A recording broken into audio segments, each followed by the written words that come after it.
காக்கை குருவி கொக்குக்கெல்லாம் மேய்ச்சி பேசுது.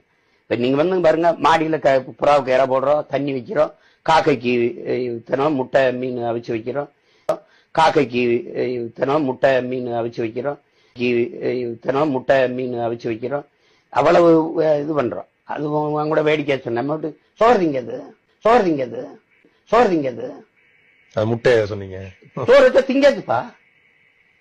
மற்ற காக்கையெல்லாம் சோறு திங்காது நம்ம வீட்டுக்கு வர்றது அது தெரியுது. சீமா வீட்டுல அது சோறு முட்டை அவிச்சு 15-20 முட்டையை கொண்டு முட்டை அவிச்சு 15-20 முட்டையை கொண்டு அவிச்சு 15-20 முட்டையை கொண்டு வச்சாதான் அது முட்டை.